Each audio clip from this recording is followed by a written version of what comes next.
Buenos días, buenas tardes, buenas noches.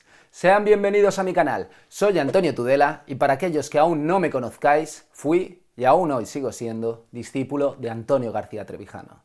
En este canal vais a aprender de política, de derecho, de filosofía, de antropología. Os quieren ignorantes y eso termina aquí y ahora. Espero poder dotaros de las herramientas necesarias para comprender primero y solucionar después lo que está sucediendo en la arena política española. Y sin más prolegómenos, poneos cómodos, estáis en vuestra casa. Dentro vídeo. Todo en el Estado, nada contra el Estado, nada fuera del Estado.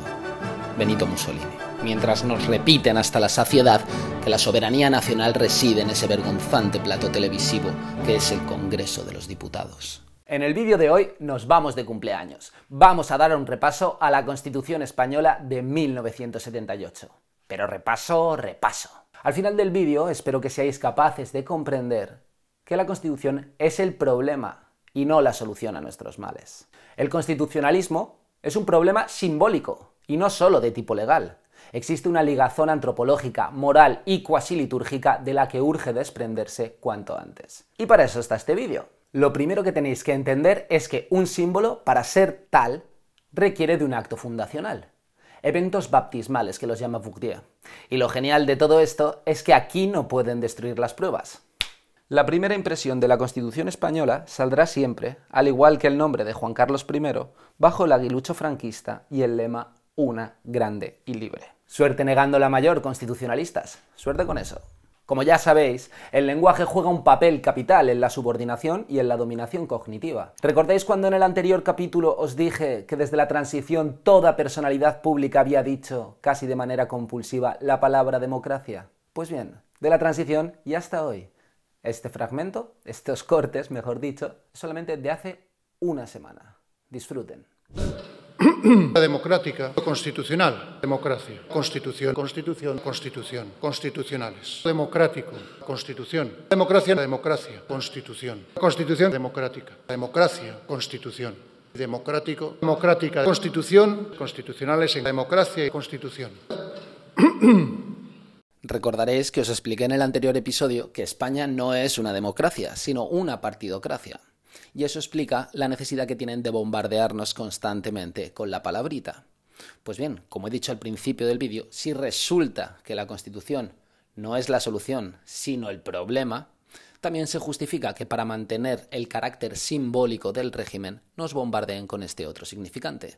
Y quedaros hasta el final del vídeo porque la conclusión última hará que a más de uno le estalle la cabeza. La Constitución española fue aprobada el 6 de diciembre de 1978. Supongo que aquí la mayoría pensaréis que voy a decir que con ella quedó instaurada la partidocracia como forma de gobierno. Pero ya sabéis que a mí me gusta pillaros al contrapié. La partidocracia, amigos míos, ya había sido explicitada unos meses antes, en enero del 77, por unas cortes enteramente franquistas, en la Ley para la Reforma Política e instaurada el 23 de marzo de 1977 por el Real Decreto sobre Normas Electorales.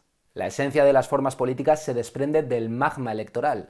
Por eso soy y seguiré siendo tan pesado con la dichosa preguntita: ¿de dónde emana el poder para elegir a los cargos políticos? Efectivamente, de la ley electoral. La Constitución española solo refrendó este hecho consumado por la legalidad franquista al incluirlo en el artículo 68, párrafo 3. Continuemos analizando el relato constitucionalista al contrapelo de los hechos históricos y de la doctrina constitucional moderna y del último siglo. Tras conformarse las primeras Cortes Generales, se decidió acometer la tarea constitucionalista, pese a no contar con el mandato explícito del pueblo para tal fin.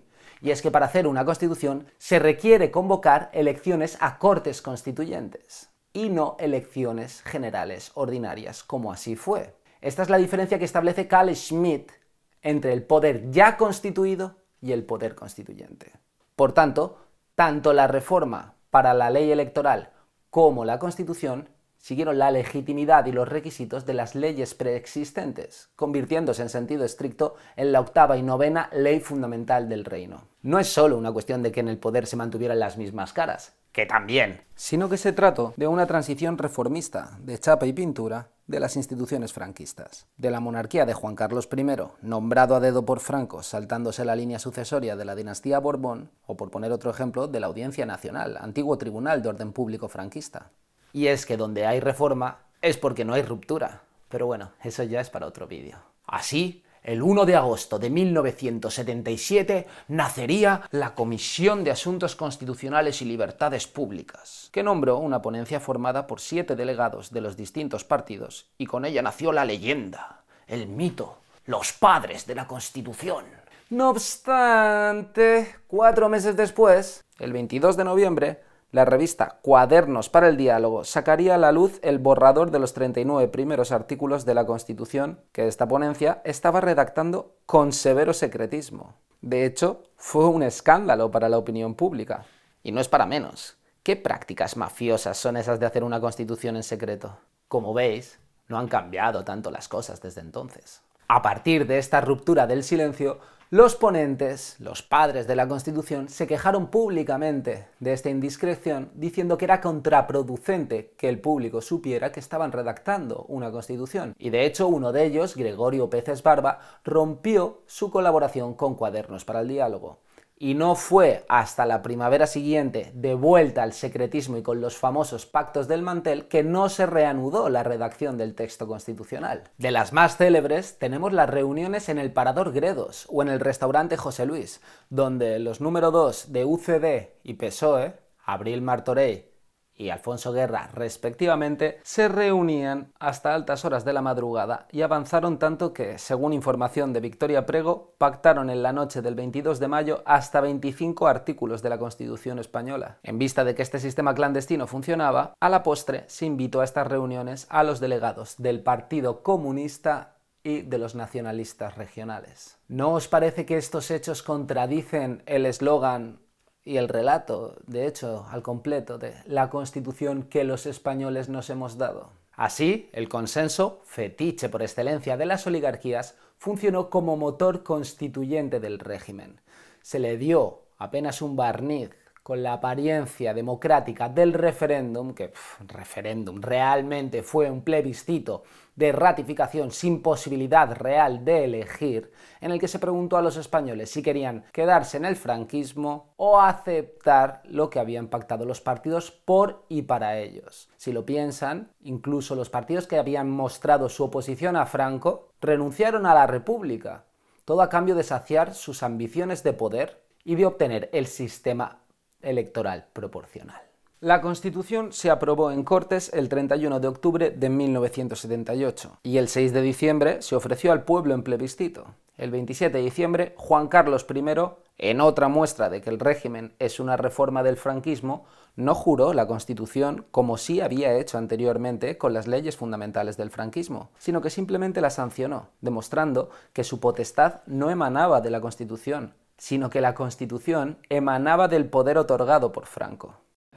Y cuando acabo de sancionar como rey de España la Constitución aprobada por las Cortes y ratificada por el pueblo español... Entonces sigamos, no se me duerman. Ahora pasamos al análisis formal de la Constitución. Ya vimos en el vídeo anterior cómo hay artículos de la Constitución, como el 67, párrafo segundo, que sencillamente son imposibles de cumplir.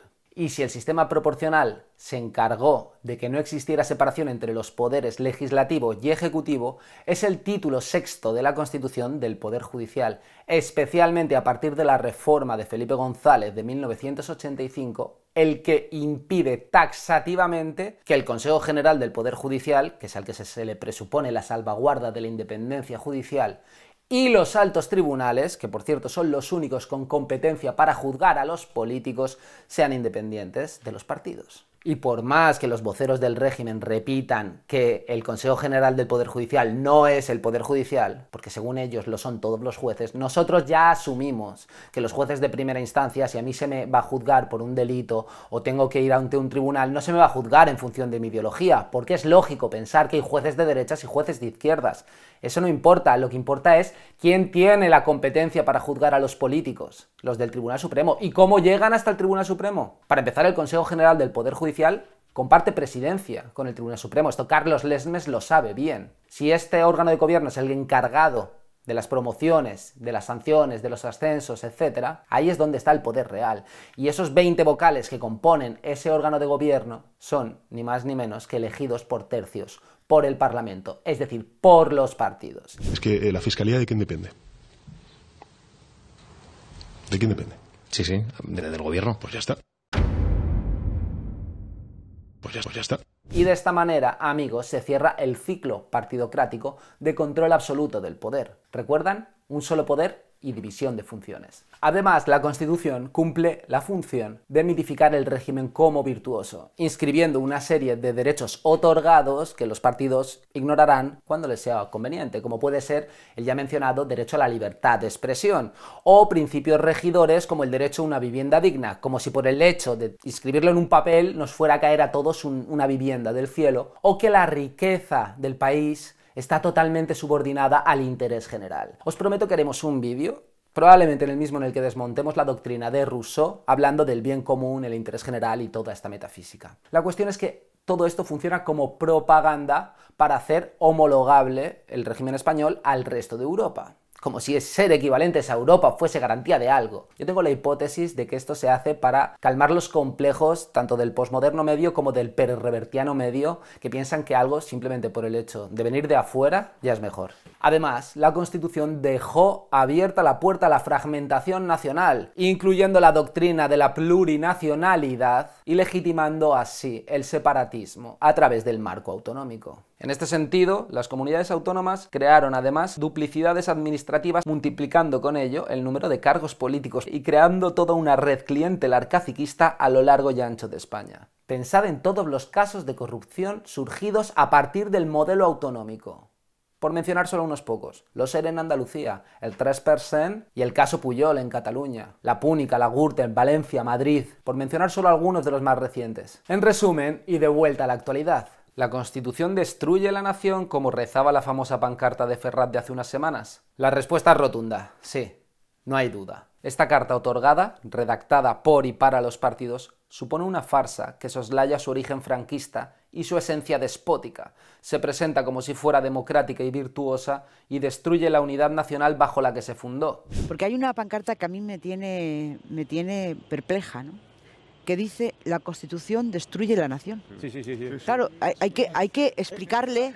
No, perdona, es que esto, o sea, ¿cómo es posible? Vete a analizarla. La Constitución es la nación y la nación es la... ¿Cómo puede ser que alguien piense ahora... que la Constitución destruye la nación? En definitiva, nos dicen que la Constitución española de 1978 constituye nada más y nada menos que a la nación, que poco menos que antes de ella España no existía. Pero ¿qué debe constituir realmente una Constitución? Si tanto la nación como el Estado son anteriores, digan lo que digan estos expertos tertulianos de partido, algo debería constituir, ¿no? Bingo.